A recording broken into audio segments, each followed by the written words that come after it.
So welcome guys to Jitendra with classes. आज हम लोग स्टार्ट करते हैं inverse trigonometry functions.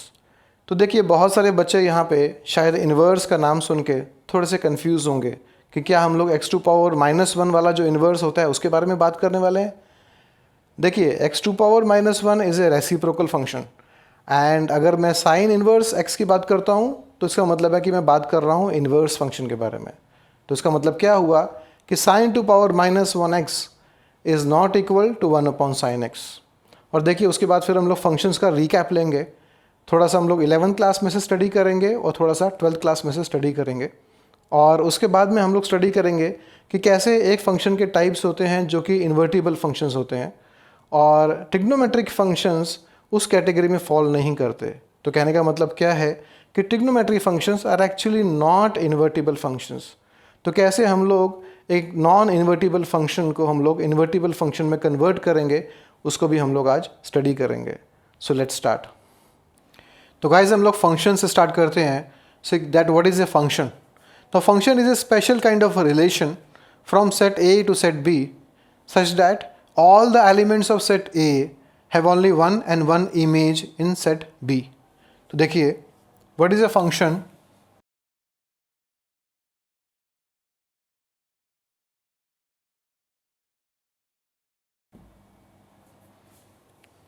So this is the basic definition.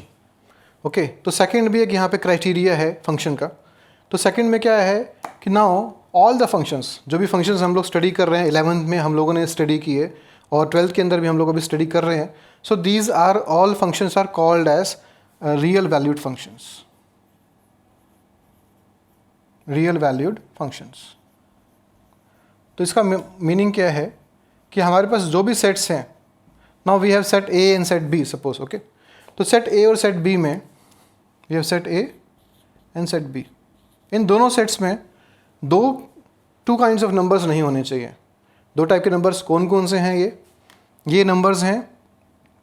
पहला क्या होना चाहिए कि मेरे पास कभी भी कॉम्प्लेक्स नंबर नहीं होना चाहिए इन दोनों सेट्स के अंदर। ये ध्यान रखिएगा कि कॉम्प्लेक्स नंबर नहीं होना चाहिए, मीन्स मेरे पास में स्क्वायर रूट में कभी भी माइनस नहीं आना चाहिए, -x something number is there.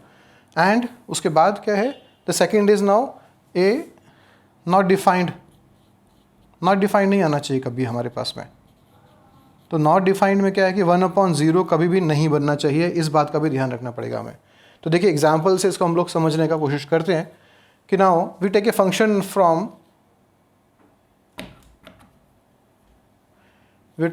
From set A to set B.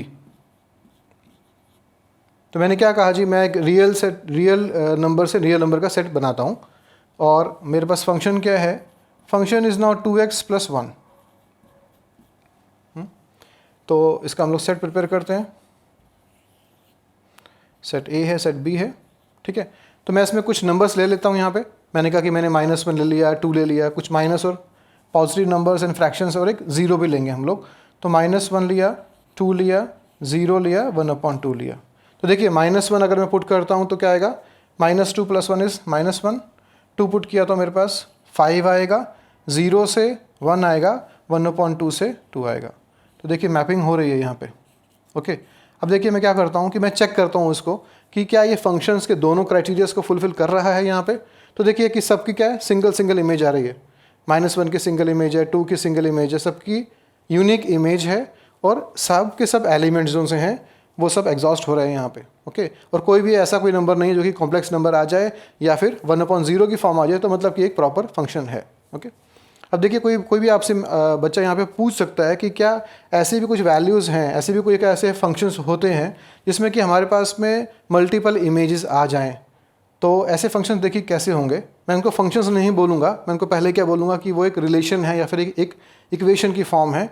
उसको हम लोग चेक करते हैं कि क्या ये फंक्शन है, और अगर फंक्शन नहीं हुआ तो कैसे उसको हम लोग फंक्शन की फॉर्म में चेंज कर सकते हैं, देखते हैं हम लोग।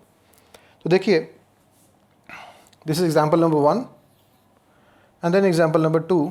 नाउ अगेन मैंने क्या कहा कि मैंने एक सेट ए से सेट बी में एक फंक्शन लिया and the function is now defined as now square root of x. Okay अभी फंक्शन नहीं है, मैं सिर्फ चेक कर रहा हूँ, मैंने लिखा है बस f(x) = √x। तो अब क्या होगा कि now we will see this set A, set B. मैंने क्या किया कि मैंने एक रियल नंबर से रियल नंबर का सेट बनाया। मैंने क्या कहा कि ए में जो है वो सबके सब रियल नंबर्स हैं और बी भी शायद एक रियल नंबर का सेट बन सकता है, उसको हम लोग चेक करते हैं। तो देखिए अब क्या हुआ कि मैंने कुछ नंबर्स डाले, मैंने कुछ नेगेटिव नंबर्स डाले, कुछ पॉजिटिव नंबर डाले और एक मैंने परफेक्ट स्क्वायर्स का भी डाला मैंने यहाँ पे, ठीक है। अब देखिए -2 का स्क्वायर रूट क्या होगा, -2 का स्क्वायर रूट क्या होगा, इसका तो मेरे पास क्या आएगा, कॉम्प्लेक्स नंबर आएगा। तो मैं क्या करूँगा कि मैं इसको डिफाइन नहीं कर सकता हूँ इस वैल्यू के लिए, मेरे पास इसकी रेंज नहीं आ सकती इस डोमेन के लिए। उसके बाद 2 को देखिए, 2 में क्या होगा कि ना हो √2n -√2 प्लस √2n -√2। 4 से क्या आएगा 2n2 एंड 9 से क्या आएगा -3n3, यहाँ पे -2 आएगा, ठीक है। देखिए अब देखिए ध्यान से, अब क्या हो रहा है कि मेरे पास सबके सब एलिमेंट्स तो एग्जॉस्ट हो रहे हैं सेट ए के अंदर, तो मतलब कि सब एलिमेंट्स तो हो रहे हैं, एग्जॉस्ट हो रहे हैं। लेकिन मैंने क्या कहा कि एक यूनिक इमेज बननी चाहिए हर एक की, लेकिन यूनिक इमेज तो नहीं आ रही यहाँ पे। यहाँ तो क्या है कि डबल इमेजेस बन रही हैं, तो इसका मतलब है कि ये फंक्शन नहीं है। मतलब कि रियल नंबर के बीच में ये एक सेट नहीं होगा, लेकिन हम इसको बना सकते हैं रियल सेट। देखिए इसको हम लोग फंक्शन बना सकते हैं। हमने क्या कहा कि पहली बात तो ये है कि इसका क्राइटेरिया फुलफिल नहीं कर रहा कि एक कॉम्प्लेक्स नंबर को आप एज ए डोमेन डाल पाओ। तो डोमेन मैं हटा दूंगा, मैंने क्या कहा कि नेगेटिव के डोमेन्स को हटा दीजिए। तो हमने क्या चूज़ किया कि सब रियल नंबर के जो पॉजिटिव रियल नंबर का सेट है उसको ले लिया। तो R plus is the set of all the positive real numbers, okay R plus. लेकिन मेरे पास क्या हुआ होगा कि यहाँ पे डबल इमेजेस आ जाएंगी, तो उनको अवॉइड करने के लिए, डबल इमेजेस को अवॉइड करने के लिए हम लोगों ने सिर्फ पॉजिटिव नंबर्स चूज़ कर लिए। हमने क्या कहा कि पॉजिटिव में बना देते हैं। तो देखिए अब इसका डोमेन क्या है कि सबके सब रियल नंबर्स का पॉजिटिव का सेट और एक पॉजिटिव का रेंज का भी सेट है। अगर मैं इसको लिखना चाहूँ सेट की फॉर्म में, सो दिस इज़ नाउ व्हाट कि 0 से इन्फिनिटी तक है और ये भी 0 से इन्फिनिटी तक का इसका ये बनेगा। देखिए रेंज बनेगी इसकी, ठीक है ना। Square bracket means that the 0 is included in the value, okay. So now एक एग्जांपल और लेते हैं। देखिए थर्ड एग्जांपल है कि थर्ड एग्जांपल में मैंने एक फंक्शन लिया again from real number to real number, set A to set B लिया मैंने, और मैंने क्या कहा कि मेरा फंक्शन है 1/x। Function is now 1/x। तो देखिए अब मैं यहाँ पे हम लोग 2 सेट्स बना के मैपिंग करते हैं। सो दिस इज़ नाउ मैंने क्या लिया कि 1 ली वैल्यू, एक -1 ली और 2 ले लिया यहाँ पर, और एक 0 है और एक 4 है। तो हमने 1 पुट किया, वी गेट 1, -1 से -1, 2 से 1/2, 0 से क्या होगा कि नॉट डिफाइंड आएगा। देखिए ध्यान से, 0 से जो है वो नॉट डिफाइंड आ रहा है और 4 से क्या आएगा 1/4 आएगा। तो ये सबकी मैपिंग हो रही है यहाँ पे, लेकिन 0 की मैपिंग नहीं हो सकती क्योंकि हमारे पास ये डिफाइंड नहीं है, क्योंकि हमारा क्राइटेरिया क्या था, because we are studying here the real valued function, तो इसलिए ये वाला क्राइटेरिया फुलफिल नहीं कर रहा। तो मैंने क्या कहा कि ठीक है अभी वो फंक्शन नहीं है, अभी वो रियल नंबर से रियल नंबर के सेट के बीच में फंक्शन नहीं है, लेकिन इसको मैं बना सकता हूँ कि अगर मैं क्या करूँ कि सब के सब रियल नंबर्स में से 0 को एक्सक्लूड कर दूँ। तो मैंने 0 का एक सेट बना के, सिंगलेटन सेट बना के मैंने एक्सक्लूड कर दिया और उससे मुझे सारे रियल नंबर्स आउटपुट में मिलेंगे। अगर मैं इसको सेट की फॉर्म में लिखना चाहूँ तो मैं कैसे लिखूँगा कि now this is now what, -infinity से इन्फिनिटी है मेरे पास, रियल नंबर का सेट होता है हमेशा, उसमें से मैंने 0 को एक्सक्लूड कर दिया and then -infinity to infinity is the range में। तो देखिए यहाँ पे हम लोगों ने ऑब्जर्व किया अभी कि अगर मेरे पास कुछ भी इक्वेशंस हैं, कुछ भी रिलेशंस हैं, लेकिन अगर वो फंक्शंस की फॉर्म में नहीं है तो मैं फंक्शन की फॉर्म में उनको चेंज कर सकता हूँ उनके डोमेन और उनके रेंज में खेल के। उनके डोमेन और रेंज को अगर मैं श्रिंक कर दूंगा, ओके, तो मैं उसको एक ऐसे फंक्शन बोल सकता हूँ। तो हम लोग स्टार्ट करते हैं ट्रिग्नोमेट्रिक फंक्शंस के ऊपर। तो ट्रिग्नोमेट्रिक फंक्शंस हम लोगों ने 10th क्लास में पढ़ा था पहले कि ट्रिग्नोमेट्रिक रेशियोज थे। तो sine, cos, tan, cosec, cot, sec, वो सब क्या थे, ट्रिग्नोमेट्रिक रेशियोज थे। लेकिन जब 11th क्लास में हम लोग आते हैं तो हम लोग स्टडी करते हैं कि ये सब कुछ फंक्शंस के अंदर चेंज हो जाता है। तो देखिए फंक्शंस की डेफिनेशन को ये कैसे फुलफ़िल करेंगे, हम लोग चेक करते हैं कि क्या ये सारे फंक्शंस की डेफिनेशन को फुलफ़िल करेंगे या फिर हमें कुछ ना कुछ चेंजेस करने पड़ेंगे डोमेन के अंदर और उसकी रेंज के अंदर ताकि ये फंक्शंस की डेफिनेशन को फुलफ़िल करें। तो देखिए साइन का फंक्शन अगर मैं लेता हूँ यहाँ पे, तो साइन का फंक्शन हमें पहले से ही पता है कि उसकी जो रेंज है वो 1 से -1 के बीच में होती है, और ऐसा कोई भी इसमें इसके रेंज में नहीं आता जो कि नॉट डिफाइंड हो जाए। ओके, तो हम लोगों ने क्या कहा कि इसकी रेंज जो सी है ये है, और डोमेन में मैं कोई भी नंबर, ऊपर का नंबर मैं डाल सकता हूँ, कोई भी हम लोग एंगल को डाल सकते हैं। ओके, तो अब क्या हुआ यहाँ पे, तो ये इसको ये फुलफिल कर रही है। देखिए sine 0 is now 0, sine pi is also now 0, sine 2 pi is also now 0। तो जितने भी मेरे पास में डोमेन्स हैं उन सबका एक सिंगल इमेज आ रही है, तो इसका मतलब है कि ये फंक्शन की डेफिनेशन को ये साइन फंक्शन जो है वो फुलफिल कर रहा है। तो इसको मैंने पहले से ही बोर्ड पे लिख के रखा है मैंने सब कुछ, ताकि वीडियो बहुत लंबा नहीं हो और हमारा टाइम वेस्ट नहीं हो। तो यहाँ पे क्या हुआ कि साइन का डोमेन क्या है कि सब रियल नंबर्स हैं, और उसका जो रेंज है वो -1 से 1 के बीच में है। देखिए साइन का अगर मैं ग्राफ बनाता हूँ, साइन के ग्राफ में क्या होता है कि जनरली ये 1 रहता है, इसका मैक्सिमम वैल्यू जो है 1 है, और उसकी मिनिमम वैल्यू जो है वो -1 के बीच में रहती है। तो जो भी वैल्यूज़ आपके एंगल्स की वैल्यू रहेगी, जो भी एक्स की वैल्यूज़ होंगी यहाँ पे, उस सब के लिए मेरा आंसर जो है वो -1 से और 1 के बीच में ही आने वाला है, इसलिए उसकी रेंज जो सी है वो -1 से 1 है। सिमिलर केस जो है वो कॉस का भी है।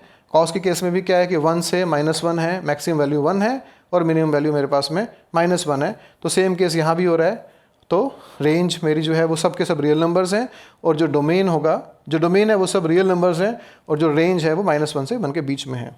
ओके, अब देखिए टैन को हम लोग स्टडी करते हैं। टैन के केस में क्या है कि यहाँ पे नॉट डिफाइंड आ गया, जैसे कि हम लोगों ने लास्ट सेशन में स्टडी किया था 1/x का फंक्शन।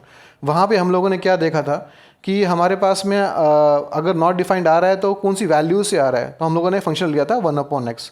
तो वहाँ पे 0 पुट किया था, तो उससे हमारे पास में नॉट डिफाइंड आया था। तो मैंने ऐसे ही अगर π/2 पुट किया तो टैन के केस में मेरे पास में नॉट डिफाइंड आता है, और 3π/2 से भी नॉट डिफाइंड आता है। तो हम लोगों ने क्या किया कि इसका जो डोमेन है उसमें से जो π/2 के मल्टीपल्स हैं उसको हमने एक्सक्लूड कर दिया। तो हम लोगों ने क्या किया कि टैन के केस में 2n+1 एक जनरल टर्म है for all the odd numbers. Okay, so π/2 के मल्टीपल्स हो गए सब के सब, और इससे मेरे पास में जो है वो रियल नंबर का सेट बन रहा है। ओके, रियल नंबर का सेट क्या होगा यहाँ पे, अब अगर मैं इसको सेट फॉर्म में लिखता हूँ, सो दिस इज नाउ -∞ to ∞। ठीक है ना। सिमिलर केस जो है वो कॉट के साथ भी हो रहा है। देखिए कॉट में भी क्या है कि 0 पाई एंड देन 2 पाई, तो जो मेरे पास में पाई के मल्टीपल्स हैं यहाँ पे, वहाँ पे नॉट डिफाइंड आ रहा है। तो मैंने क्या कहा यहाँ पे, तो हम लोगों ने क्या किया फिर यहाँ पे कि कॉट के केस में भी हम लोगों ने एक्सक्लूड कर दिया इसके जो डोमेन था उसमें से n पाई के मल्टीपल्स को, and the range is now all the real numbers. तो -∞ से ∞ ये सेट की फॉर्म में लिखा जा सकता है। अब देखिए सेक और कोसेक में क्या होगा। सेक और कोसेक में क्या हुआ कि यहाँ भी नॉट डिफाइंड आ रहा है। देखिए नॉट डिफाइंड आया, यहाँ भी नॉट डिफाइंड आया, और फिर नॉट डिफाइंड है, फिर नॉट डिफाइंड। देखिए दोनों केसेस में ऐसा आ रहा है। तो हम लोग क्या करेंगे, जो भी मेरे पास में डोमेन ऐसे वाले हैं जिससे कि मेरे पास π/2 नॉट डिफाइंड आ रहा है, उसको मैं डोमेन के सेट में से एक्सक्लूड कर दूंगा।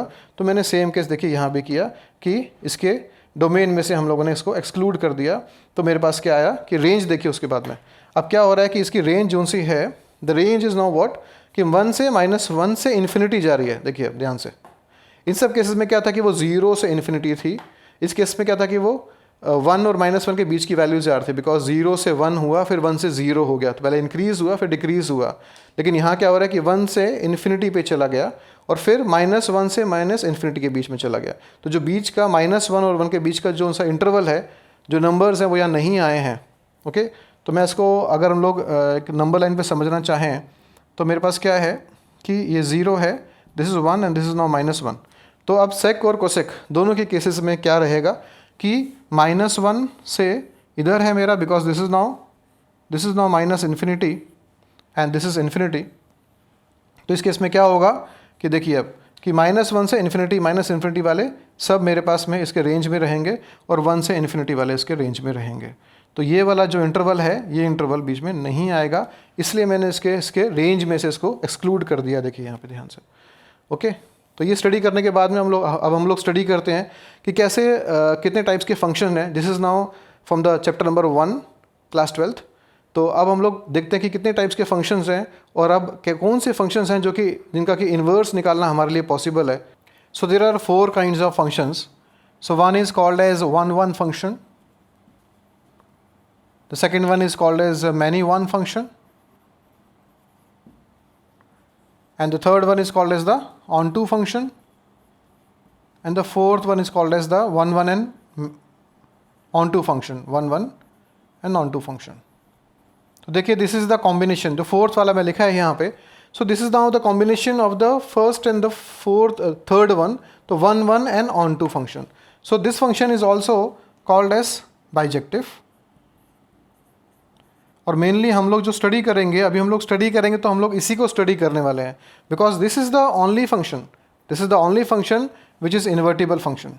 इसी फंक्शन का सिर्फ इन्वर्स निकालना पॉसिबल है, इसलिए हम लोग सिर्फ इसी फंक्शन को स्टडी करने वाले हैं।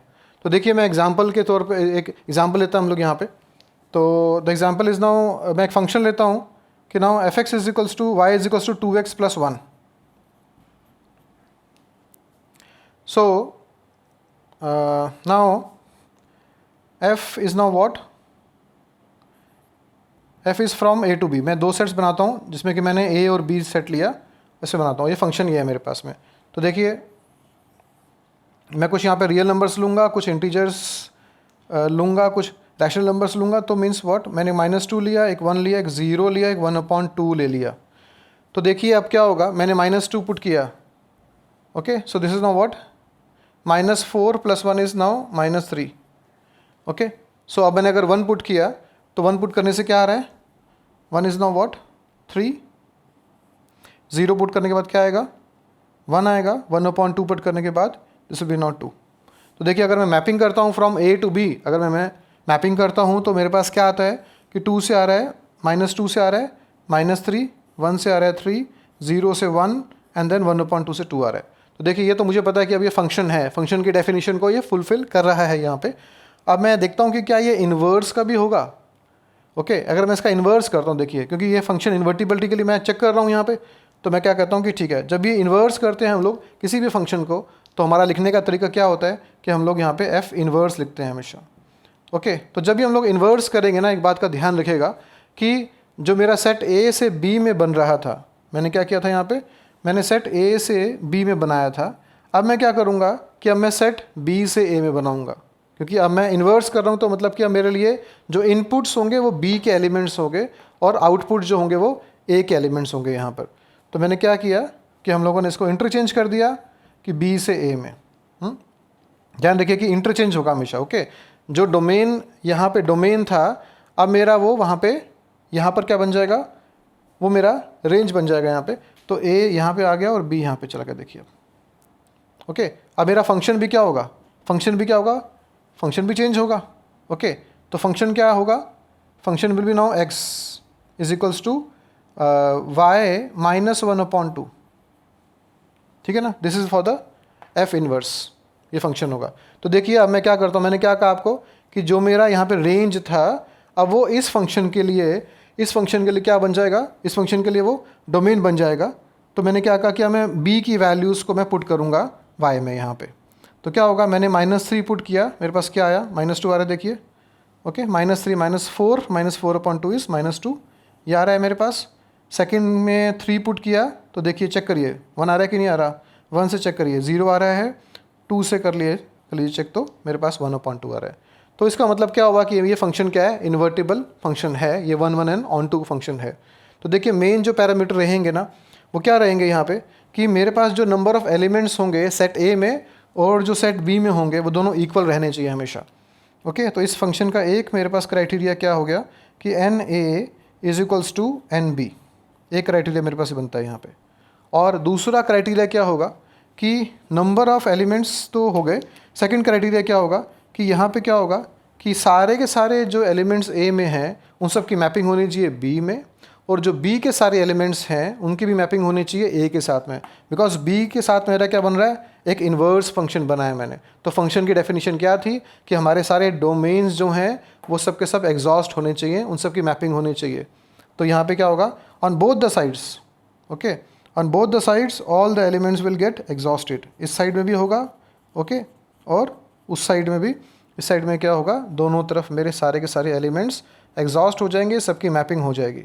सो ये हम लोगों ने क्या किया अभी यहाँ पे, हम लोगों ने पढ़ा कि कैसे इन्वर्टिबल फंक्शन, बाइजेक्टिव फंक्शन क्या होता है। तो एक रियल लाइफ एग्जांपल लेके चेक करते हैं कि क्या हमें पूरी तरीके से समझ में आया है, और अगर हमें इसको डीपली समझना है तो एक एग्जांपल लेते हैं। तो मान लीजिए कि हमारे पास एक एग्जामिनेशन हॉल है और उसकी 50 पर्सन्स की कैपेसिटी है। तो मैंने क्या किया कि मैंने एक 50 पर्सन्स की कैपेसिटी का एक हॉल बनाया।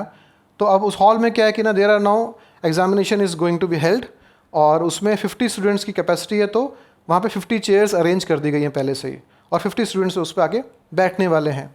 तो हम लोगों ने क्या किया कि हम लोगों ने 2 सेट्स बनाए। देखिए यहाँ पे एक सेट मेरा बनेगा चेयर का, एक सेट बनेगा मेरे पास चेयर का सेट बनेगा, और एक सेट मेरे पास बनेगा स्टूडेंट्स का,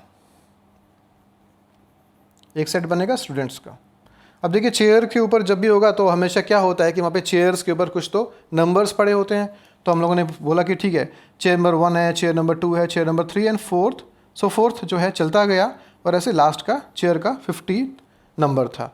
अब देखिए कि जो बच्चे वहाँ पे आएंगे, स्टूडेंट्स वहाँ पे आने वाले हैं एग्जामिनेशन के लिए, उनके पास में रोल नंबर्स होंगे। तो हम मान लेते हैं कि उनके रोल नंबर्स जो हैं वो क्या हैं, 101 से स्टार्ट हो रहे हैं, फिर 102 है, 103 है, ऐसे एंड सो फोर्थ, फिर 150 लास्ट वाले का था। तो अब क्या हुआ यहाँ पे कि हर एक चेयर जो है वो एक एक स्टूडेंट को असाइंड है। तो मैंने क्या कहा कि मेरी एक चेयर जो सी है, फर्स्ट चेयर जो है वो रोल नंबर 101 को असाइंड है, रोल नंबर 2 की 102 को असाइंड है, 3 की भी ऐसे असाइंड है, ऐसे ही लास्ट वाली चेयर भी असाइंड रहेगी। तो सारी चेयर्स जो हैं वो सारे एक एक सिंगल स्टूडेंट को असाइंड है। और क्या होगा आपके, अब देखिए यहाँ पे कि मुझे बताया ना कि मेरा ए से बी में रिलेशन बन रहा है कि नहीं बन रहा है, देखिए बन रहा है रिलेशन, ठीक है ना, ए से बी रिलेशन बन रहा है, चेयर से स्टूडेंट का रिलेशनशिप बन रहा है। तो एक ये फंक्शन है, क्योंकि सारे कंज्यूम हो रहे हैं यहाँ पे, तो ये फंक्शन कहलाएगा। ओके, अब देखिए हम लोग इन्वर्स चेक करते हैं कि क्या इन्वर्स भी ऐसा पॉसिबल है। तो क्या इन्वर्स में क्या होगा कि हर एक स्टूडेंट के लिए, अब क्या होगा कि हर एक स्टूडेंट के लिए एक चेयर है, एक स्टूडेंट के लिए एक चेयर है, इसके लिए ये वाली चेयर असाइंड है, इसके लिए ये वाली चेयर असाइंड है। तो एक चेयर जो है एक स्टूडेंट के लिए है, और एक स्टूडेंट जो है वो एक ही चेयर पे बैठने वाला है। तो मतलब कि इन्वर्स भी पॉसिबल है, मतलब कि मेरा जो है वो रिलेशन जो है वो बी से ए में भी बन रहा है। तो इसका मतलब है मैं क्या बोलूँगा यहाँ पे कि ये एक इन्वर्टिबल फंक्शन है। ओके, तो देखिए अब हम लोग स्टडी कर रहे हैं यहाँ पे ट्रिग्नोमेट्रिक फंक्शंस को। तो ट्रिग्नोमेट्रिक फंक्शंस क्या इस क्राइटेरिया को सेटिस्फाई करते हैं, देखते हैं हम इस बात को भी। तो हम लोग एक सिंपल सा एग्जांपल लेते हैं। मैंने क्या लिया कि y is equals to sine x, ठीक है। तो इसका हम लोग अगर इसके दोबारा से इसका हम लोग एंगल वाला टेबल जो है उसको हम लोग ड्रॉ करते हैं। तो हमने क्या किया, एक टेबल ड्रॉ करते हैं हम लोग यहाँ। तो साइन 0 ले लेते हैं हम लोग, साइन 0 ले लेते हैं, साइन पाई अपॉन 2 ले लेते हैं। ओके, मैं बीच की वैल्यूज़ नहीं ले रहा हूँ, नहीं तो टेबल बहुत लंबा हो जाएगा। जो मेन प्रोमिनेंट वैल्यूज़ हैं उसको लेके चलते हैं। तो साइन पाई अपॉन 2 हो गया, देन साइन पाई है, और उसके बाद में sine 3 pi upon 2, then sine 2 pi, फिर एक 5 पाई अपॉन 2 भी ले लेते हैं वैल्यू यहाँ पे, एंड सो फोर्थ। आगे वैल्यूज़ भी चलती जाएंगी। ओके, तो सुनाओ, sine 0 is now what, 0, sine pi upon 2 is now 1, sine pi is now 0, sine 3 pi upon 2 is -1, 2 pi 0, 5 pi is now 1। तो देखिए अब मैं इसकी मैपिंग करता हूँ, जैसे हम लोग मैपिंग कर रहे हैं यहाँ पे। तो यहाँ पे इसकी मैपिंग करते हैं हम लोग। तो इसकी मैपिंग करते हैं तो हमें क्या देखने को मिलता है। ओके, मैं मेन वैल्यूज़ लेता हूँ, जैसे कि मैं 0 वाली वैल्यूज़ लेता हूँ बस यहाँ पे। ओके, इनपुट्स में मैंने 0 वाला लिया कि 0 है, पाई है, उसके बाद में 2 पाई है, और एंड सो फोर्थ 3 पाई भी चलता जाएगा, एंड सो फोर्थ वैल्यूज़ चलती जाएंगी। ओके, इन सब की वैल्यूज़ क्या होंगी मेरे पास में, इन सब की वैल्यूज़ क्या होंगी, 0 होंगी। इन सब की वैल्यूज़ क्या होंगी, 0 होंगी। ओके, और अगर मैं बाकी वैल्यूज़ भी अगर ले लेता हूँ मान लीजिए यहाँ पर, तो क्या होता है उससे कि मेरे जो मैक्सिमम वैल्यू है वो 1 है साइन की, और मिनिमम वैल्यू -1 है, जो कि हम लोगों ने यहाँ पे रेंज के अंदर पढ़ा था। तो जो भी वैल्यूज़ आएंगी बीच बीच में, जो भी वैल्यूज़, जो भी इनपुट्स देंगे हम लोग, उससे मेरे पास में 1 और -1 के बीच बीच की वैल्यूज़ आती जाएंगी, और इन सब एंगल्स के लिए बार बार वो रिपीट होंगे। ओके, तो मुझे क्या देखने को मिल रहा है यहाँ पे कि ये इस क्राइटेरिया को फुलफिल नहीं कर रहा कि मेरा 1 के साथ में एक ही एलिमेंट का यहाँ पे रिलेशनशिप रहे। ओके, 1 का जैसे बन रहा है यहाँ पे, ऐसा नहीं बन रहा है यहाँ पे। ओके, ये कौन सी कैटेगरी का फंक्शन है, this is called as the many one function, this is called as the many one function. तो देखिए यहाँ पे अगर ये इन्वर्टिबिलिटी का के क्राइटेरिया को फुलफिल नहीं कर रहा, ये अगर फंक्शन बाइजेक्टिव नहीं है, ये फंक्शन मैनी वन फंक्शन है, तो अब इसको हम लोग क्या करेंगे, इसको हम लोग चेंज करेंगे हम लोग। जैसे कि हम लोगों ने पहले कुछ ऐसे रिलेशंस थे जो कि फंक्शंस नहीं थे, उन्हें भी हम लोगों ने फंक्शंस के अंदर चेंज किया। हम लोगों ने उनके कुछ डोमेन को, रेंज को चेंज किया, उसको थोड़े इंटरवल्स को हम लोगों ने श्रिंक किया और हम लोगों ने चेंज किया। तो ऐसे ही हम लोग यहाँ भी करेंगे कि हम लोग इसको इन्वर्स बनाएंगे। ट्रिग्नोमेट्रिक फंक्शंस जो हैं वो नेचुरली वो इन्वर्टिबल फंक्शंस नहीं हैं, मैनी वन फंक्शंस हैं, लेकिन उसको हम लोग इन्वर्स बना सकते हैं उसके डोमेन और उसके रेंज को श्रिंक करके। तो सबसे पहले हम लोग इन्वर्स की डेफिनेशन करते हैं। देखिए इन्वर्स की डेफिनेशन क्या होगी कि नाउ अगर मेरे पास एक फंक्शन है कि there is a function f from a to b, there is a set a, there is set b, and the function is now fx is equals to y। तो अब मैं इसका अगर इन्वर्स निकालना चाहूँगा, तो अगर मैं इसका इन्वर्स करता हूँ, लेकिन उससे पहले क्या होगा, कंडीशन क्या रहेगी कि मुझे मालूम होना चाहिए कि मेरा फंक्शन बाइजेक्टिव है कि नहीं है। तो मैं कहता हूँ कि ठीक है, मेरा फंक्शन बाइजेक्टिव है, f इज़ बाइजेक्टिव।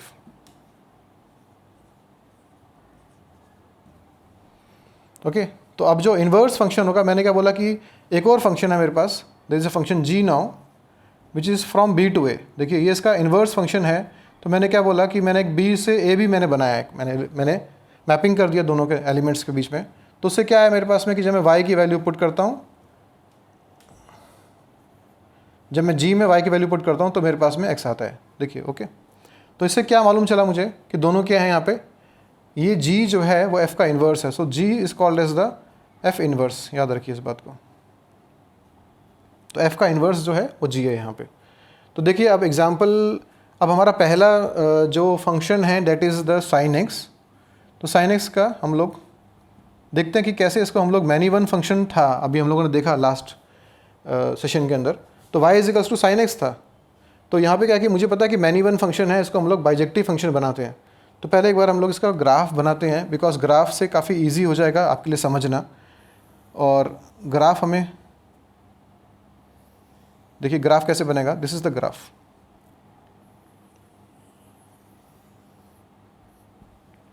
इसके आगे भी ये ग्राफ चलता जाएगा, जिसमें एक और सेगमेंट बना देता हूँ।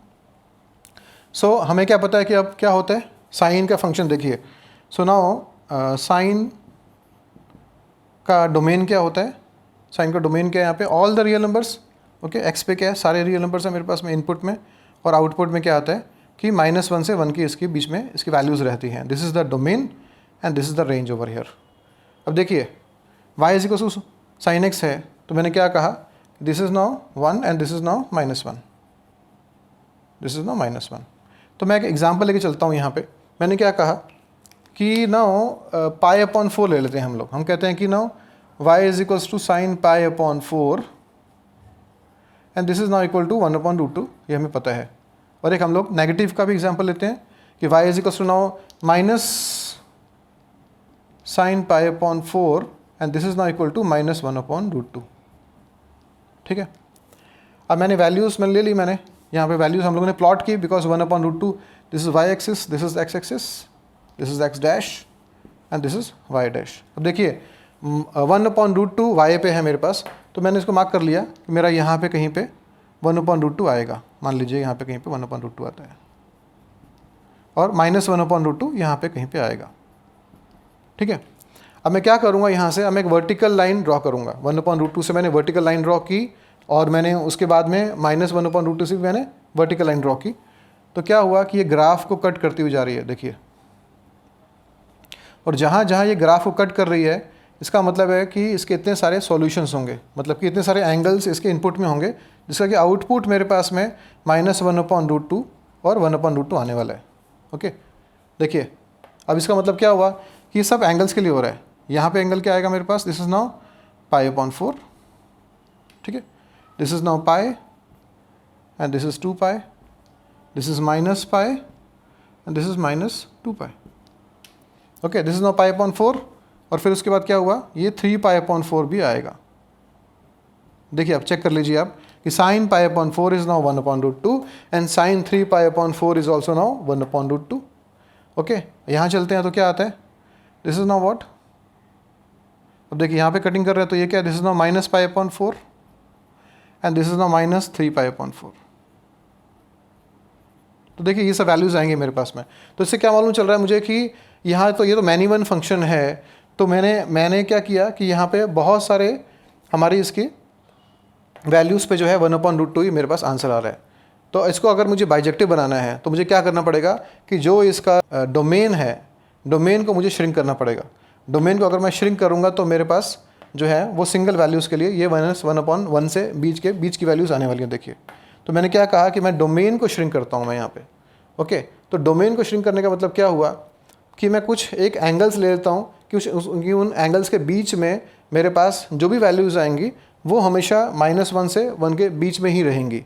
देखिए तो मैंने क्या कहा, ये क्या होगा, this is now -π/2, this is -π/2 and this is π/2, this is how much, okay, this is now 3π/2 and this is now -3/2, 3π/2।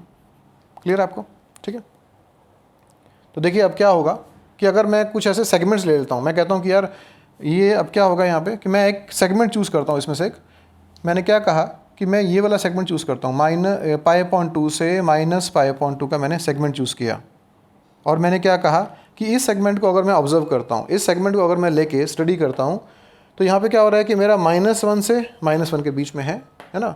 इसका जो टॉप है ये 1 पे आ रहा है और जो बॉटम मोस्ट कॉर्नर है यहाँ पे एंड है इसका, ये -1 पे आ रहा है।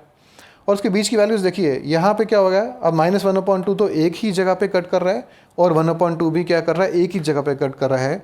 तो इसका मतलब क्या हुआ कि ये एक वैल्यू के लिए मेरे पास एक ही वैल्यू आएगी, तो बाइजेक्टिव फंक्शन यहाँ बन सकता है।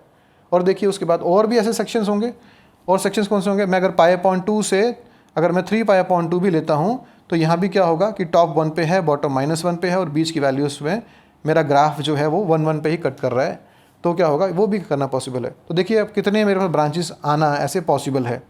तो कितने ब्रांचेस आएंगे हमारे पास, मैं कहता हूँ कि -3π/2 से π/2 -π/2, ये भी ब्रांच आना पॉसिबल है। देखिए अब ये भी तो ब्रांच आना पॉसिबल है, यहाँ से अगर मैं यहाँ तक ब्रांच लेता हूँ तो ये भी ब्रांच आना पॉसिबल है हमारे पास। ओके, इसके डोमेन के लिए।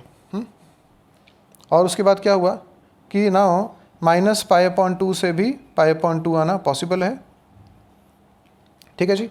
उसके बाद देखिए, उसके बाद नेक्स्ट वाला कौन सा होगा, वो होगा यहाँ पर π/2 से 3π/2। ये सारे मेरे पास ब्रांचेस ऐसे आगे चलते ही जाएंगे। देखिए ओके, यहाँ भी क्या होगा, माइनस वाले भी चलते ही जाएंगे ऐसे आगे। और तो अब मैं कहता हूँ कि यार इतने सारे अगर मेरे पास ब्रांचेस आ जाएंगे तो मैं कौन से कॉमन ब्रांच है जो कि हम लोग चूज़ करेंगे कि एक ही ब्रांच पकड़ के चलते हैं कि ये ब्रांच मेरे पास हो गया, तो सब लोग उसके लिए सब लोगों के लिए वो कॉमन ब्रांच रहेगा। तो अब क्या हुआ कि दिस वैल्यू, उन्होंने क्या कहा कि डेफिनेशन क्या थी यहाँ पे कि there is a principal value branch now. अब तो एक प्रिंसिपल वैल्यू ब्रांच हम लोगों ने चूज़ की, उसके लिए क्या, उसका डेफिनेशन क्या था कि the branch which has a least numerical value, that branch will be called as the principal value branch. So this branch is called as the principal value branch because this has a principal value. So this principal value branch.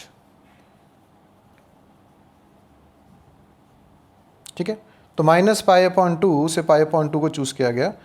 अगर मैं sign inverse निकालना चाहता हूँ यहाँ पे, तो मैं कह सकता हूँ कि हाँ, मेरा इन्वर्स का फंक्शन जो होगा वो इन्वर्टिबल फंक्शन इसका तभी होगा जब वो बाइजेक्टिव होगा। तो अब मैंने क्या कहा कि अब क्या होता है इन्वर्स फंक्शन में कि मेरा जो रेंज है वो इसका डोमेन बन जाएगा, दैट इज़ नाउ -1 to 1। और आउटपुट में क्या आएगा, अब ये रियल नंबर्स नहीं आएंगे सारे, अब क्या होगा कि अब तो -π/2, अब तो -π/2 से π/2 आएगा।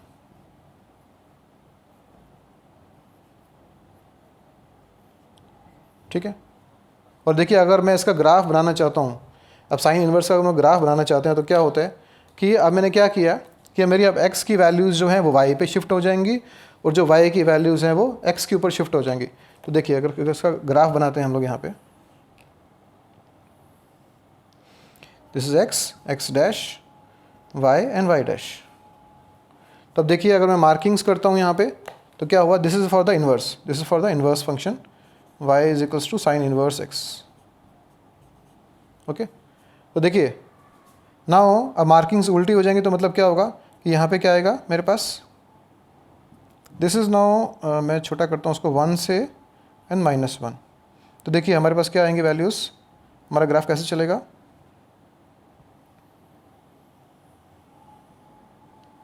तो ऐसा कुछ ग्राफ रहेगा। लेकिन क्या होगा यहाँ पे इन्वर्स के केस में क्या होगा कि अब ये वाला पोर्शन नहीं आएगा, सिर्फ यहीं तक लिमिटेड रहेगा बस।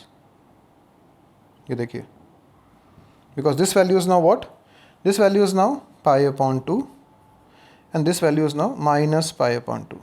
ओके तो साइन इन्वर्स का ग्राफ जो बनेगा वो ग्राफ कैसे बनेगा, कि आप इसको यहाँ से लेके यहाँ तक का बनाएंगे और यहाँ पे फिल्ड डॉट्स आएंगे, बिकॉज ये वाली वैल्यूज़ में स्केयर ब्रैकेट्स है, ये वैल्यूज़ बीच में इंक्लूडेड हैं।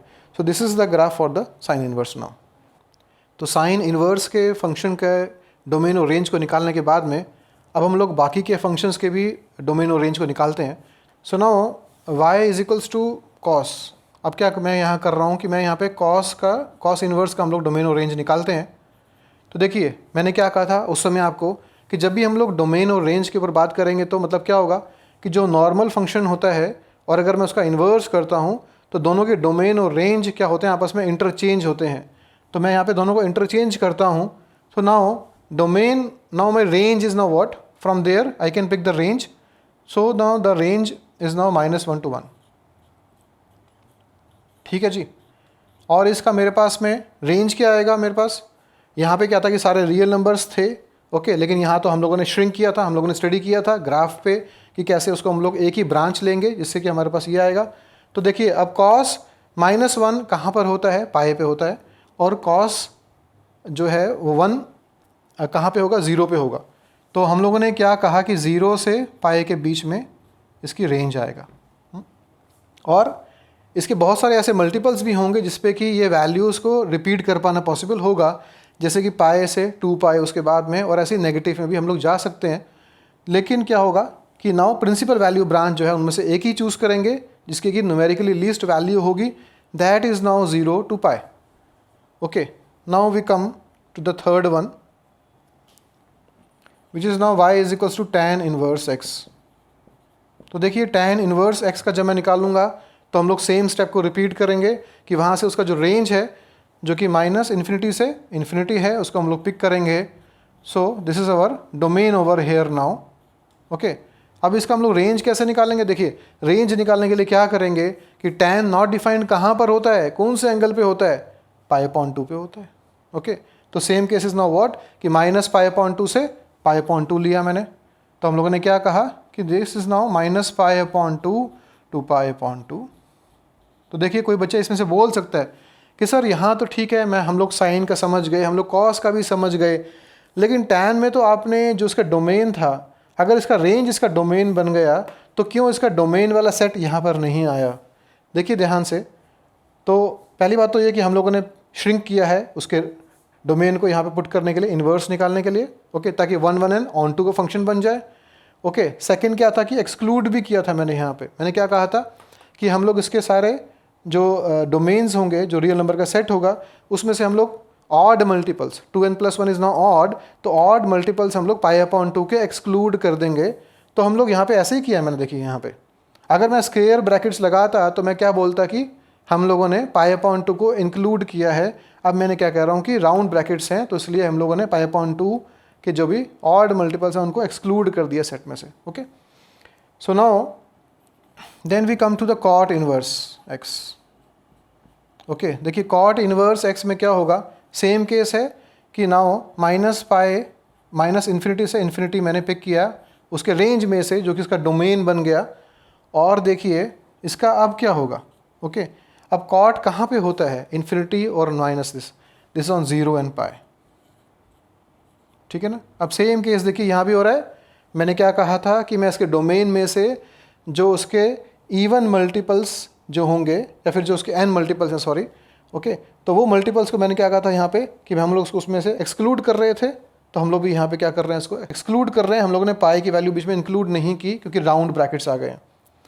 Okay then we come to the cosec now, कि कोसेक इन्वर्स पे अगर हम लोग काम करते हैं तो हम लोग क्या देखते हैं कि रेंज क्या है हमारे पास में कि now all the all the real numbers, और उसमें से -1 से 1 का सेट जो है हम लोगों ने एक्सक्लूड कर दिया है। ओके, देन अब जी इसका जो है रेंज क्या आएगा मेरे पास में, रेंज क्या आएगा जी, देखिए साइन और कोसेक मुझे पता है कि आपस में दोनों रेसिप्रोकल फंक्शंस हैं। ओके, तो मैंने क्या कहा कि हम लोग सेम इसको लिख सकते हैं यहाँ पे, बिकॉज दोनों की वैल्यूज यही रहेंगी यहाँ पे कि -π/2 से π/2 के बीच में ही आने वाली हैं, हमें पता है। ओके, लेकिन एक यहाँ पे क्या है कि यहाँ पे हम लोगों ने भी एक्सक्लूड कर रखा है, देखिए यहाँ पे। ओके, तो पाई के मल्टीपल्स को एक्सक्लूड कर रखा है। ओके, तो अब क्या होगा, हम लोग क्या करेंगे यहाँ पे, अब देखिए अब अगर मैं इसके क्वाड्रेंट्स बनाता हूँ तो मेरे पास क्या मिलता है कि 0, हाँ यहाँ 0 है, 0 and this is now -π/2, this is π/2 and this is pi. तो मैंने क्या कहा जी, कोसेक 0 पे क्या होता है, cosec 0 is know what, not defined. Okay, so now हम लोगों ने इसको एक्सक्लूड कर दिया सेट में से, ठीक है ना। Sine 0 is no 0, okay, cosec is now 1/0 which is not defined, तो कोसेक 0 पे डिफाइंड नहीं होगा। Okay, then we come to the sec inverse now, कि सेक इन्वर्स पे क्या होगा, देखिए सेम स्टेप होगा, रेंज होगा, डोमेन बन जाएगा। ओके, -1 से 1 का मैंने सेट एक्सक्लूड कर दिया, और अब क्या होगा जी, सेक का रिलेशन किससे है, कॉस से है। तो कॉस के केस में क्या था मेरे पास कि 0 से पाई है,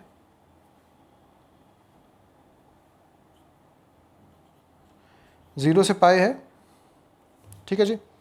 अब क्या होगा, कॉस के केस में भी क्या था, सेक के केस में क्या था, यहाँ पर हम लोगों ने क्या किया था कि नाउ π/2 के जो भी ऑड मल्टीपल्स है उसको हम लोगों ने एक्सक्लूड किया था, क्योंकि सेक जो है π/2 में नॉट डिफाइंड होता है। देखिए कॉस जो है π/2 इज नॉट 0, तो 1/0 is not defined in the case of the sake, so therefore मैंने क्या कहा कि एक सिंगलेटन सेट को मैंने यहाँ पे एक्सक्लूड कर दिया यहाँ से, ठीक है। देखिए तो मेन क्या है यहाँ पर कि आपको रेंज याद करना है, क्योंकि हम लोग जब आगे जाके क्वेश्चन सॉल्व करेंगे तो वहाँ पे रेंज ही हम लोग मेनली यूज़ करने वाले हैं। तो देखिए रेंज को याद करना बहुत इजी है। ओके, तो रेंज को याद करने के लिए क्या करेंगे, देखिए हमारे पास कॉस का फंक्शन है, सेक का फंक्शन है और कॉट का फंक्शन है, देखिए ध्यान से। ओके, तो तीनों एरोस मैंने लगाए हैं क्योंकि तीनों के रेंज जो हैं वो almost same 0 to π, 0 to π, 0 to π।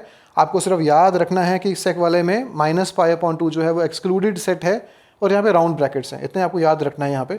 Okay, बाकी सब 0 से π के बीच में ही होंगे। ओके, तो cos, sec and cot. Okay, देन उसके बाद देखिए नाउ अनदर पेयर है, यहाँ पे दूसरा ग्रुप बनाते हैं कि मैंने क्या कहा कि एक मेरे पास साइन है, एक मेरे पास टैन है और एक मेरे पास कोसेक है, देखिए यहाँ पे। ओके, तो ये स्टार वाले मार्क वाले जो भी हैं, यू कैन सी हियर कि sine is now what -π/2 and then tan is now -π/2 and cosec also same. तो देखिए मेरे पास 3 पेयर्स बनते हैं, साइन के, कॉट, साइन के, टैन का और कोसेक का पेयर बनता है।